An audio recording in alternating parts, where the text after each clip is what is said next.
Welcome to Inside Human Capital, presented by Connex Partners and Sabretooth. Hi, and welcome to the C-Suite Edge, Inside Human Capital. I'm your host, John Light. I'm also the CEO and founder of Sabretooth Recruiting, and I've partnered up with an invite-only human capital executive group called Connex Partners for this series. And today, I got to say, I am excited to have Rebecca Jaqua with me today, who's the Vice President of HR over at Prime AE. Rebecca, thanks so much for joining me today. You're so welcome. Great to join you. So we're going to have a little bit of fun, I think, on our primary topic. But before we get rolling, Rebecca, do you mind sharing a rundown of your background and how you got to where you are? Because you've got an interesting story and you've covered a lot of territory in your career. So maybe you could share a little bit of that as the foundation of what we're going to talk about next. Sure. Yeah. My career actually started in recruiting. I stumbled into a role with Manpower working at Qualcomm when I was very, very young, and then got picked up at a .com and have been working with engineering firms ever since. Anything from civil, mechanical, software development, and cloud consulting all of these years. So roughly 26 years in HR, and just really happy to be here. Oh, excited. So, I used to think early on in the whole talent acquisition recruiting space that architects and doctors were the strangest birds. But, I started realizing that engineers are pretty strange too, regardless if they're mechanical or software or electrical or whatever. So I bet you've got a lot of life lessons from dealing with that crowd.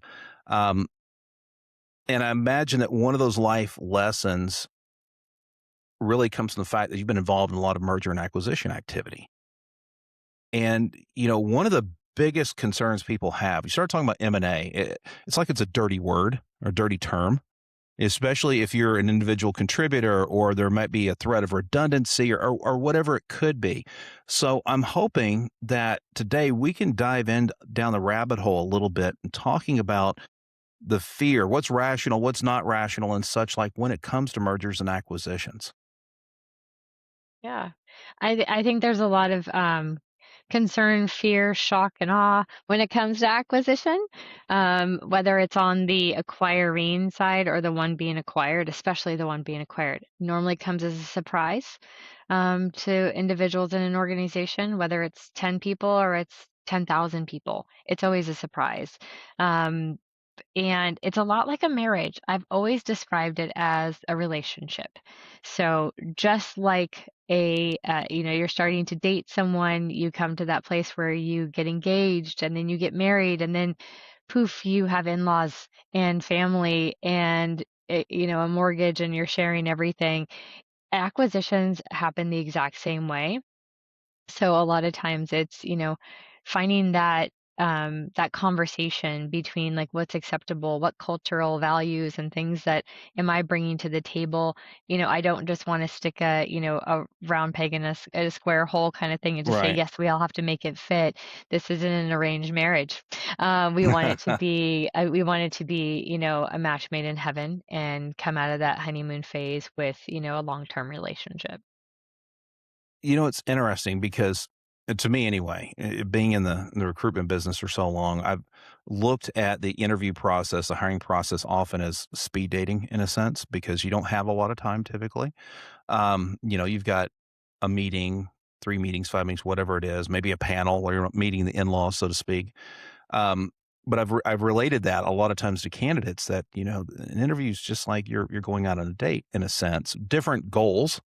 Um, but you've got to get to know people at a level very quickly. And if you're the acquiree, it gets pushed on you pretty suddenly unless you're sitting in the C-suite and you could see it coming. So one of the big things that happens when you date and you get married, and I remember my mother telling me this so many years ago. She says, just remember when you find who you're going to marry, remember you're not just marrying them, you're marrying that family. And that necessitates maybe from the C-suite perspective, one of the dirtiest words on the acquiring side that, you can possibly hear, which is compromise. Because acquiring company, we're going to spend thousands, millions, hundreds of millions, billions on this acquisition. or this merger, there are certain things we want to accomplish. But every good relationship, somebody's got to acquiesce to something that they either weren't doing before or were doing and have to let go. Can you address that from both perspectives, both the acquiring side as well as the acquiree side? Yeah, it's funny in my premarital counseling that I had before we got married, the counselor said, compromise is a great term, but that means someone has to give something up. So we're not going to compromise in our relationship. We're going to have discussions and we're going to evolve together. And so I try to do that with my acquisitions. I try to understand what is it that this organization that we're coming into, it's not a takeover. It's not a hostile takeover. It's a what is it that they loved about their culture, their environment, even if it was, a holiday activity that they did every year as an organization? Is it something that we want to bring into the acquiring organization, like that we want to do together? There's some great bells and whistles that come with understanding their culture, their environment, and is it affordable? Obviously, when you are acquiring an Right. organization, everything is about the cost, the revenue, the dollars. Is it something that we can afford to bring into the organization and evolve together with? It's never a compromise. We never want someone to have to give up something. We want to go in this together, holding hands and evolving with one another. Well, I think that's the perfect vision, right? Ideally, how we'd like it to happen. But when you talk about M&A activity, especially at the individual contributor, mid-management level and such, people are worried about redundancy. And there's a lot of fear. And let's be frank about it. There's anxiety. And in my experience, the reaction most people have to fear is the desire to control everything they can, to have control of every interaction, of every step. And it's really hard to get people to pull out of that context. And I'm curious because I think this is one of the big challenges when it comes to M&A, whether it's on the front end or the back end of an integration. How do you help people get past the fear? Because employees nowadays, there's so much social media information out there. I mean, you've got one of the FANG companies just laid off, I don't know, thousands of people on an email at 4 in the morning. And okay, we're trying to do it efficiently, whatever the excuse is. You still have this mythology that goes out into the ether where people, oh, these companies don't care. So I don't have a reason to come off my position of being fearful in this acquisition that I'm just a number to be cut. So how do you address that? I think it's one of the harder things out there. How do you get into the individual person and get them to relinquish that position or that perspective of fear so that they can be open and call it a safe space or call it what you want, but they can put ideas on the table. They can ask for this or whatever it might be that helps move the process forward more smoothly. It all comes down to honesty and trust. So, putting someone into the organization that, let's say, you're acquiring, you bring someone from the acquirer into that organization so that they sit with those individuals. They truly become like an embedded partner with them and can listen and can understand. And it's like I said, it morphs, evolves into, hey, I feel more part of this organization that I've acquired now that I'm here. And those people have someone to speak to, talk to, and understand, where they're coming from. If you don't embed someone in that organization, I think you'll end up with some issues. I Mm. found that that's the most effective way to have that relationship build, is to really put them together. Again, back to the marriage. We don't get married and then live in separate households. That doesn't No, that's not necessarily the work. ideal. Yeah, but then you also don't, well, I did, but you don't move into a one bedroom and then just kind of squeeze everything in there together too, because people need to have some personal space as well. So it's really kind of coming together and having those conversations and putting people in contact with one another. We don't want to have the ivory tower over here and, I have to, knock on the door and get answers. You want to embed them together. So you got to have a C-suite that's accessible. Yeah, having a C-suite that's accessible, having a senior level business leader that can, be on a constant visit, or, like I call it the bat phone. I've always called it the bat phone. Have someone that can be, readily available, and want and need and really have that desire, to meld those relationships together. Yeah, and that that brings up something interesting from my perspective too, is because I've been a big believer for a long time that culture is how we go about getting stuff done, how we go about our business and this sort of thing. And that's kind of my layman's term, that's just it's not fancy. You'll never see it in Wharton or Stanford. It's just what I came up with. And it served me well. And I'm curious to know in the C-suite, you got a CEO, COO, CFO, whoever it is looking at an acquisition, and you drop into the data room and you're analyzing all these numbers and making projections and probably lighting a prayer candle and who knows what else. I'm really curious how much time relative to that is put into ensuring that both organizations have some level, reasonable level of cultural alignment. That is to say, how they go about getting stuff done while pushing toward the same goal. I've you know what? I've been doing this for 17 years. I have 20 plus acquisitions and some divestitures under my belt. I've seen it at all levels. I've seen it at such a deep level of understanding of what that culture is, Mhm. to a we're not going to look at it at all. We're just going to bring them together and see what happens. And I can tell you the ones that spend a little extra time really understanding the people, the culture, the environment, they do much better. Because what you're acquiring, you want to keep. You're doing it for a reason. It's not Mhm. just the money. It's, maybe it's the product, or it's always the talent. Talent's always first. Like, what are we getting in that acquisition? And you want to move forward as a business, and you want to be successful. So I think that, having spend a little extra time of understanding, and ask the questions. It should be in your due diligence, playbook, is to really go through those cultural questions. Is it family oriented? Do they do something during the holidays? What are their summer hours? What is it that do they have offices? Do they not have offices? Do they like to decorate and do whatever?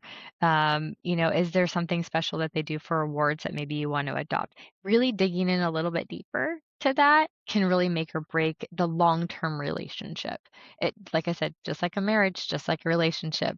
What is it that your family did for the holidays every year? What is it that how you grew up? Where did you see your children going to school, public, private school? All of those things will come up eventually. Really dig a little bit deeper, because the speed dating type of activity is not how we're going to get to really strong relationship. You're going to have to spend some time together. Yeah, because every company, whether you're acquiring or being acquired, there's a value deliverable.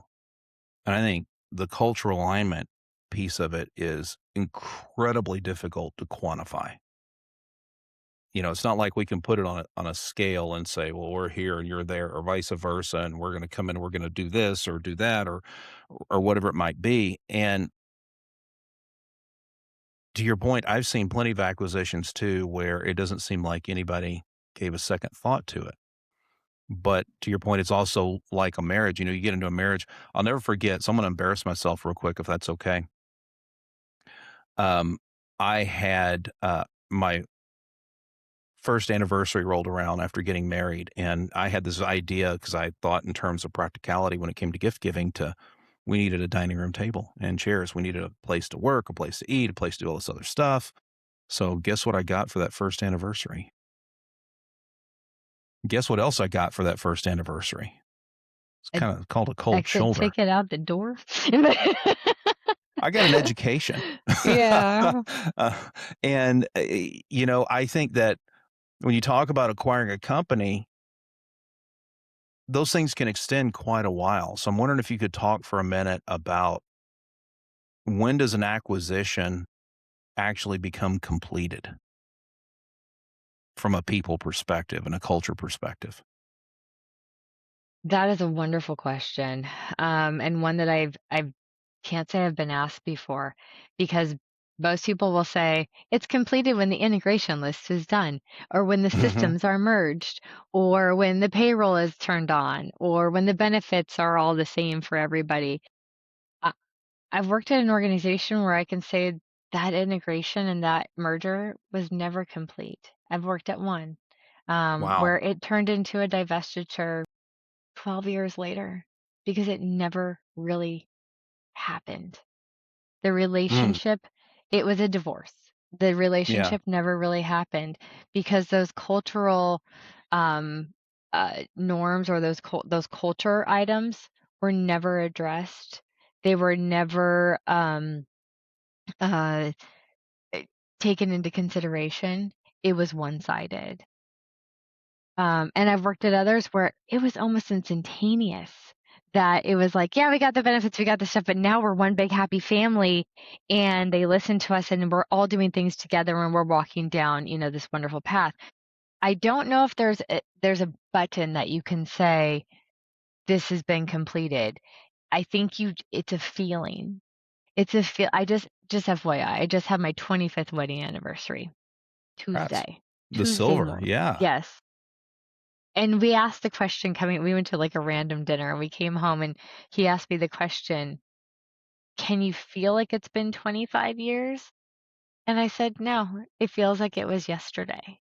And it's because we've always been so open with one another about the wants and the needs and the relationships and where do we go from here?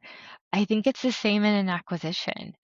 If you're always open, honest, and you're evolving together and you're constantly having what can we do here together? What can we do there together? That's when you know it's been successful. Not that it's done. It's never done. It's never done Right. unless you're actually divorced and leaving. Um, it's that you've come together and you're in it for the long haul. You're in it for the silver. You're in it for the gold. You're in it for these 25, 50 year, relationships. And it's never really done. It's just you continually move together. So there's an acceptance of normalcy in a sense. This is life. Um, I would circle back to the point on fear. I don't think any of that can happen if one party or the other or both are operating from a reference point of fear and anxiety.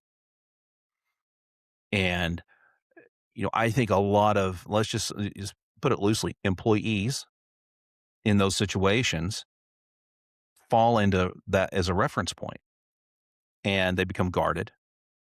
And, I look, I don't disagree for a candidate to look at a job search and their career as them being their own company in a sense, and they're selling themselves and their skills to this company and that company, because it's so hard, I think, nowadays to live in a reference point of loyalty, fidelity to that merger or acquisition. And we're drawing the analogies relative to marriage and relationships out left and right. Yeah. And I think personally, I think helping, especially the acquired organization, go beyond that reference point and come to the reference point of, wow, these people will listen. Wow, they will take this under advisement. Wow, they did do this, and Yeah. keeping your word. If you Yep. say, hey, in this acquisition, here are our milestones, we're going to do X, Y, and Z. Here's the process we're going to take. Let's get on board and go together. To me, the relationship works out a lot better when everybody is pulling the wagon in the same direction. And you can't do that from a place of a reference point of fear or anxiety. Yeah. It's transparency, it's trust, it's respect. We again, the acquiring organization is not to be considered the beast and the Hmm. dictator of everything. There has to be that conversation and that ongoing conversation.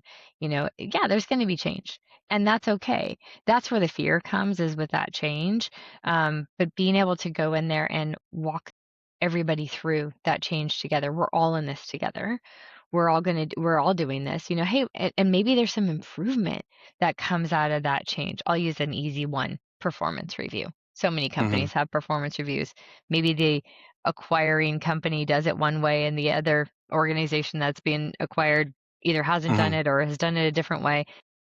Maybe there's some, hey, let's analyze this together. You have a peer partner now that can look at this and say, does it really work for the 900 of us that we are now when we used to be 400 or we used to be 30? What is it that can change? And you work together on those things. It's a partnership. And if you go in it with that trust, respect, and that partnership, you're going to be better as an organization. And those numbers just come rolling in. The revenue, the dollars, it's all the things that you wanted and the reason that you purchased the organization in the first place. So could I infer from that if you can act on the unquantifiable, trust, for example, you can capture the quantifiable, Yes. the Yeah. results? I think it's a pithy way. But I like pithy. I'm from the South. I can use contractions and make a whole phrase into one word. I, Um, it was never my favorite movie, but if you build it, they will come. That yeah, line, Field of Dreams. has Field of Dreams. That line has come up more often in my 17 years of acquisitions than I ever thought it would. And again, it was not my favorite movie as a kid. My favorite movie was like Forrest Gump. But still, if you build it, they will come. And if you really focus on the relationship, if you focus on the trust, the respect, and what is needed in a relationship, you're going to make out so much better on the other side. How in the world could you grow up with Forrest Gump being your fave movie and we couldn't get some Forrest Gump's references in here? Like, Life acquisitions is are like like a a box box of of chocolates. chocolates. You never know what you're gonna get. Exactly. No, yeah, it's very true. It's very true. You don't know what you're gonna get, but it's about the relationship. Yeah, you make do and you make the best of it. And it says a lot when you help people come from a reference point of we're paddling this boat together and you're important. So let's go. Um, I love it. Rebecca, thank you so much. I have one final question though. If someone wants to dive deeper, now look, we're not offering services out here for relationship counseling per se. It's about M&A, this sort of thing. Yeah. What's the best way for someone to find you and get in touch? I'm on LinkedIn, Rebecca Jaqua, Jaqua. Easy to find, happy to connect with anyone and everyone who, has a burning desire to learn more about acquisition, mergers, divestitures, or just how to do it better. Awesome. Awesome. Rebecca, thanks so much for joining me today. Absolutely. Thank you. Thank you for listening to Inside Human Capital, presented by Connex Partners and Sabertooth.